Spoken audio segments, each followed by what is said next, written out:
Un hombre que mandó a matar durante 25 años se sentó frente a un tribunal en San Salvador y empezó a hablar, pero no habló de los muertos, habló del dinero. Y lo que contó ese hombre, al que la fiscalía identificó únicamente como Noé, terminó señalando a un vendedor de tomates, a un repartidor de gas licuado, a decenas de taxistas y hasta a un alcalde. Usted probablemente ha comprado alguna vez en un mercado municipal de El Salvador. Lo que quizás no sabía es que, durante años, una parte de lo que usted pagaba por su fruta, su gas o su pasaje de bus terminaba financiando armas y homicidios. Esto no es una sospecha. Esto quedó documentado con nombres, con cifras y con audios interceptados por la Fiscalía General de la República. Y en las próximas líneas le voy a contar exactamente cómo funcionaba esa estructura, quién la manejaba, cuánto dinero movía cada mes y por qué incluso hoy, con casi 500 cabecillas de la MS-13 sentados en un banquillo histórico, todavía hay cabos sin cerrar. Si a usted le indigna saber que durante años pagó sin saberlo la cuota de guerra de una estructura criminal, suscríbase ahora mismo a este canal, porque aquí no le vamos a contar la versión bonita de la historia, se lo vamos a contar completa. Noé no fue un pandillero cualquiera. Durante 25 años ocupó puestos de mando dentro de la Mara Salvatrucha, y cuando decidió cooperar con la fiscalía a cambio de beneficios judiciales, no solo entregó nombres de sicarios, entregó el mapa financiero completo de la organización. Según su testimonio, presentado en el marco del caso conocido como Operación Cuscatlán, y retomado después en el megajuicio contra 486 cabecillas que arrancó en abril de este año, la pandilla recolectaba hasta $24 millones anuales solo en extorsión, y otros 8.4 millones de adicionales por la venta de narcóticos. Esa cifra no incluye lo que movían a través de negocios legales, $32 millones al año. Esa es la escala del monstruo del que estamos hablando, y esa cifra, según la Fiscalía, se sostuvo durante más de una década, gracias a una estructura interna que los propios pandilleros llamaban la línea económica. ¿Y sabe usted qué es exactamente la línea económica? No es un eufemismo, es un departamento. La MS-13, según reveló Noé ante el tribunal, organizó su estructura financiera con la misma disciplina de una empresa. Existían líneas de acción específicas para cada tarea, una línea homicida, una línea de extorsión y una línea económica encargada exclusivamente de recolectar, resguardar e invertir el dinero de la pandilla. Y aquí viene lo que casi nadie ha contado bien. Cuando un coordinador de esa línea económica era capturado o asesinado, la pandilla ya tenía un reemplazo designado de antemano. No había que esperar instrucciones de los cabecillas presos ni de los que estaban libres. La sustitución era automática. Es decir, entendieron algo que a las autoridades les costó años comprender, que se puede meter presos a los jefes, pero si la estructura financiera sigue funcionando sola, la pandilla no muere, solo cambia de cara. Uno de esos rostros fue José Israel Ortiz Hernández, alias Drupi. Corría enero de 2015. Y Drupi tenía una tarea concreta dentro de la clica Centrales Locos Salvatruchos, que controlaba el centro histórico de San Salvador desde hacía más de una década. Su misión no era matar, era vender gas licuado de petróleo. Drupi se presentó ante los dueños de los comedores de los edificios 7 y 10 del Mercado Central, y también ante los del Mercado Sagrado Corazón, y les anunció que a partir de ese momento él sería el encargado de distribuirles el gas para sus cocinas. Lo hacía, según la investigación de la Fiscalía, a través de su propia esposa, quien administraba el negocio de cara al público mientras la ganancia alimentaba la caja de la pandilla. No era un negocio improvisado. Desde 2014, la clica había planificado con precisión matemática cómo levantar una caja chica para sus gastos cotidianos: armas, municiones, movilización de sus miembros. La fórmula era simple y brutal. Vendían los puestos comerciales del mercado entre $1,000 y $1,200 cada uno, y sobre cada puesto cobraban una renta diaria de hasta $5. Con esa combinación, calculaban tener siempre disponible una reserva mínima de $50,000 en efectivo. Al frente de esa clica estaban dos hombres que el propio testigo identificó ante el tribunal: Rubén Rosa Lobo, conocido como el Chivo de Centrales, y Juan Francisco Parada Morán, alias el Mongo de Villa Mariona, Bajo su mando, decenas de vendedores del mercado dejaron de ser comerciantes independientes y pasaron a operar muchas veces sin poder negarse, como parte de la red de cobro y lavado de la MS-13. La fiscalía logró documentar todo esto gracias a llamadas telefónicas intervenidas, y con esa evidencia llevó a juicio a 52 personas, la mayoría vendedores, que terminaron señalados por colaborar en la venta ilegal de armas, en el cobro de extorsiones y hasta en homicidios. Fíjese en el detalle, no hablamos de sicarios uniformados con tatuajes visibles. Hablamos de la señora que le vendía el almuerzo del señor que le llevaba el balón de gas a su casa. El mercado central de San Salvador no es un lugar pequeño. Es un laberinto de pasillos angostos, con cientos de puestos apretados unos contra otros, donde durante años convivieron, sin que el comprador de a pie lo notara, el comercio honesto y la estructura de cobro de la pandilla. La Policía Nacional Civil realizó a lo largo de más de una década operativos recurrentes en ese mismo mercado, buscando pandilleros escondidos entre los puestos, deteniendo en algunas jornadas a más de una decena de personas señaladas de servir como vigilantes o cobradores. Cada operativo dejaba la misma sensación. Se capturaba a los cobradores visibles, pero la estructura de fondo, la que decidía cuánto se cobraba y en qué se invertía, seguía intacta. Y esa es precisamente la diferencia entre atacar los síntomas y atacar la enfermedad. Capturar a un vendedor de gas no desmantela una línea económica, solo la obliga a nombrar un reemplazo. Pero el mercado central no fue el único frente. Hay otro nombre que la Fiscalía puso sobre la mesa durante el juicio masivo de este año: Buenaventura Gómez, dueño de un puesto de venta de tomates. Según el fiscal que expuso el caso, Buenaventura no era un simple comerciante intimidado. Era, en sus propias palabras, un colaborador civil, padrastro de un pandillero de peso encargado de administrarle el dinero a través de la venta de su producto. El fiscal fue más allá y dijo algo que resume perfectamente cómo operaba este sistema: que Buenaventura tenía beneficios incluso cuido de parte de la misma estructura criminal a la que servía. No lo obligaban solamente, lo protegían. Y eso es lo que convierte esta historia en algo más profundo que una simple extorsión. Era una sociedad con roles definidos y beneficios repartidos. Este es el corazón de lo que le queremos mostrar hoy, porque el testimonio de Noé no se detuvo en un mercado ni en un puesto de tomates. Según reveló ante el tribunal, la MS-13 diversificó su lavado de dinero invirtiendo en negocios completamente alejados de la imagen que usted tiene de una pandilla callejera: granjas avícolas, cafetales, cultivos de hortalizas, rutas de transporte público, incluidas unidades que operaban en las rutas 6 y 4 de San Salvador. Testaferros manejaban estos negocios de cara a la ley, mientras la ganancia real terminaba financiando extorsión, tráfico de armas y homicidios.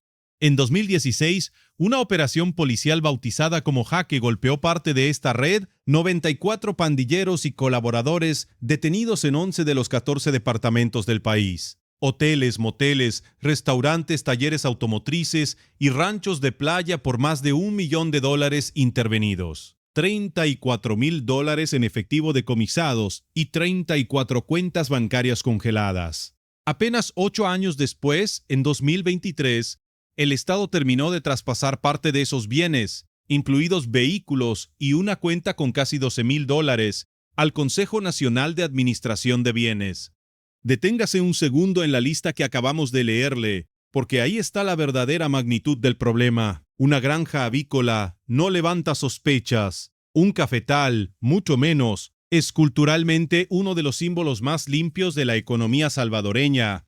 Y sin embargo, según el testimonio de Noé, ambos sirvieron como fachada para mover dinero de extorsión. Los testaferros, que aparecían como dueños legales de estos negocios, rendían cuentas, en la sombra, a los coordinadores de la línea económica, mientras hacia afuera se presentaban como agricultores o empresarios comunes, generando empleo, pagando sus impuestos, participando incluso en la vida comercial legítima de sus municipios. Esa es la diferencia entre una pandilla de los años 90, armada con pistolas caseras y motivada por el territorio, y la estructura que la Fiscalía describió en 2026. Una organización con línea económica, testaferros, inversión diversificada y hasta relevos automáticos de personal semejante a cualquier corporación que usted conozca, salvo que su producto final Era la extorsión, el homicidio y el terror.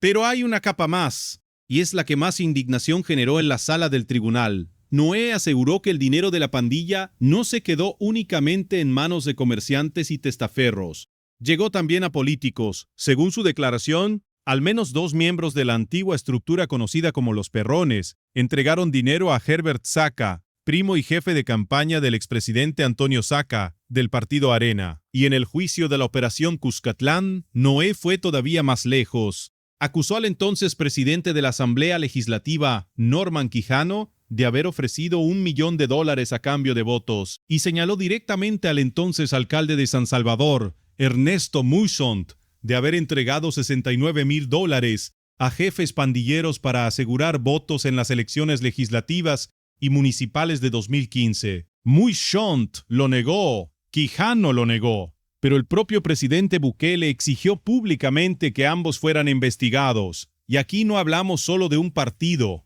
Los señalamientos alcanzaron también a dirigentes del FMLN, confirmando algo que investigadores llevaban años sospechando, que tanto Arena como el FMLN, los dos partidos que gobernaron El Salvador durante casi 3 décadas, tuvieron en algún momento una relación de conveniencia con las estructuras que hoy están siendo juzgadas como organizaciones terroristas.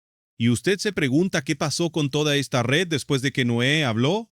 Parte de la respuesta está ocurriendo ahora mismo, en tiempo real, en un tribunal de Soyapango. El 20 de abril de este año arrancó el juicio masivo más grande en la historia judicial de El Salvador.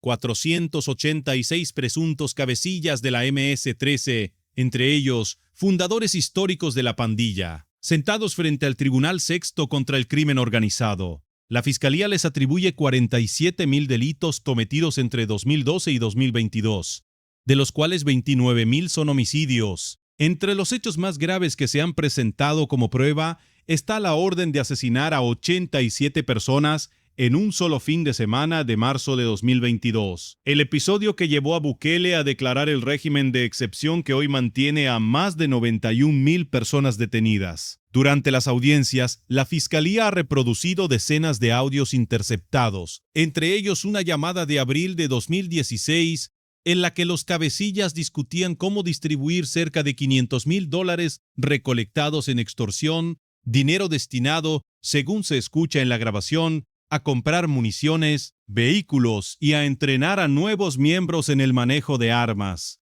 Y aquí es donde el caso se pone todavía más oscuro. La Fiscalía también logró demostrar que entre 2012 y 2022, la pandilla utilizó a 1.212 menores de edad para trasladar armas y drogas por distintos puntos del país. 1.212 niños convertidos en mensajeros de un aparato financiero que ellos ni siquiera entendían del todo.